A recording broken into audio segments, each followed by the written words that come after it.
This video is sponsored by Surfshark VPN. If I started painting miniatures this year, these are the most important hobby tools that I would get. But because I made some videos about hobby tools already, this will represent my most up-to-date list, including some upgrades from the last year. The first one on the list is obviously a task lamp. Now, I have heard some advice that you can just get away with painting near the window, and no.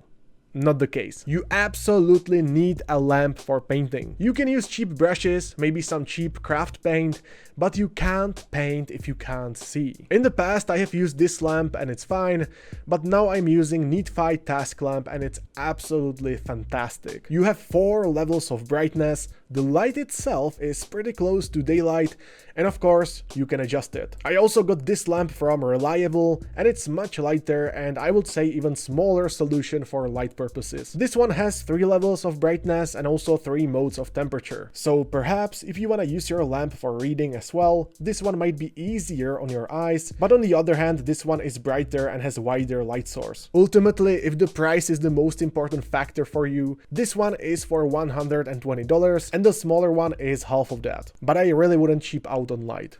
Okay, so another tool is... Hey you! Did you know that this video is sponsored by Surfshark VPN?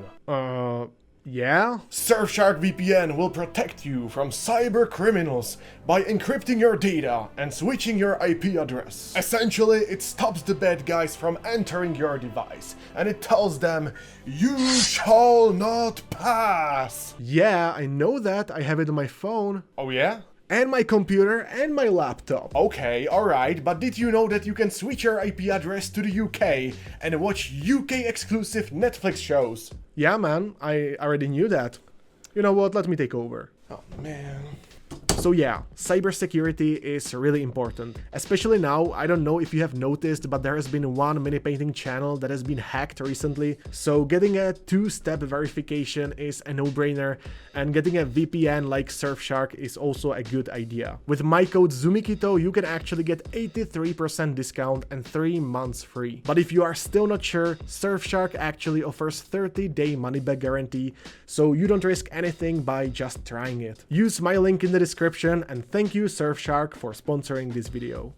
Okay, another tool is a dense wet palette. In the past I have used a porcelain as my palette, and that was very stupid, because I wasted so much paint and I couldn't dilute it properly. Then I switched to a homemade wet palette, and it was miles better. Then I switched to Redgrass wet palette, and it was even better. And today I got Redgrass Studio wet palette version 2, and it's the best one I got so far. And you know, there are a few things I don't exactly love, but first, why do you even need a wet palette? Wet palette allows you to dilute your paint properly, but also keeps it moist and usable for some time. This one is pretty much airtight, so you really won't have to worry about your paint going dry when you close it. Part of this system is a dense hydration foam that retains water. Combine it with some paper towel on top and you get great water retention while the paper towel keeps the top layer moist. Now speaking of the top layer, I have to say that I don't really like the pre-cut parchment paper because it's not waxed. It's not a big problem, but I find the dilution easier on slightly waxed parchment paper. But on the other hand, the pre-cut parchment paper is so convenient that I use it whenever I paint outside. I also appreciate this anti-spit pot holder that will prevent you from spilling Null oil and such. For some reason, people just can't stop spilling, so maybe this will help. And there is another wavy module that I don't really use, but it can be good for inks and stuff like that. Airbrush. Now, I'll be honest, I mentioned in my videos that you should get an airbrush a lot, and it's for a good reason. This tool allows you to be faster and paint to a higher standard. And yes, technically everything you do with an airbrush can be done with a paintbrush and not the other way around. But if you are painting an army, what would take you a day or two with a paintbrush will take you just a few hours with an airbrush. Now, is it expensive? No, not really. Does it take too much space? No, not really. But hey, I am not some kind of apostle of airbrushing, so like, do whatever you want. But if you have like $150 and a bit of space, there is really nothing stopping you from getting it. The absolute bare minimum you need is a compressor and a pistol. This is the first and only compressor I ever bought, and it's pretty good. For a majority of my painting, I use this cheap $5 airbrush from Amazon, and it's all you need. Seriously. In the last year, I also bought this fancy Infinity airbrush that cost me around $220. But I'll tell you a secret. It's really not that different. Yeah, if you don't ever hear from me, the big airbrush put a hit on my head. Okay, jokes aside, the handling is nicer, the cleaning is a bit easier, and the overall experience is more comfy. But you really cannot say if I painted something with this one or this one. And that's true even for precision work. Like, you cannot really change the way it spits out air. So yeah, just a compressor and a pistol will be great. If you have some spare dollars, you could also get an airbrush holder, but again, not really necessary. Milliput. I have tried working with green stuff in the past, but I always found Milliput a bit better. Essentially, it's a two-part epoxy putty that you can mix and form into whatever you want. Wait a few hours and it's as hard as your PP. So why do you need it? For me, the most important thing is to close the gaps on the model. Sure, you can use a glue for that, but I find it a bit too stressful nowadays, and if you use too much glue, it's a bit problematic. With Milliput, you just add a bit of water into the mix and poke the material inside. However, even if there is excess on top, you can simply use a sanding paper or a hobby file to fix it. And another use is for basing. You can make some rocks and stones out of it, but really you can make anything if you are skilled enough. It's also very good if you just need some elevation for your base. Paint case. In one of my videos about hobby tools, I showed you a magnetic case for miniatures and I still use it. However, when it comes to packing stuff for painting, I use this one. So why would you need a paint case? Well, there are a few reasons. 1. You are a social painter. 2. You wanna attend workshops and have everything packed. Or 3, you find it pretty f***ing cool. But basically every time I paint outside my hobby space, I bring it because it's really convenient. Before that, I used to throw everything in my bag and it was quite messy. Now I take my paints from my shelves, slide it in there and just go. There is enough space for my wet palette and brushes, and it even has a built-in light. Now, does it mean that you have to buy this one specifically? Of course not, but I like it because it's compatible with the shelves, so it's extra convenient for me personally, and I stay organized as opposed to just throwing paints into a bag. Prep tools.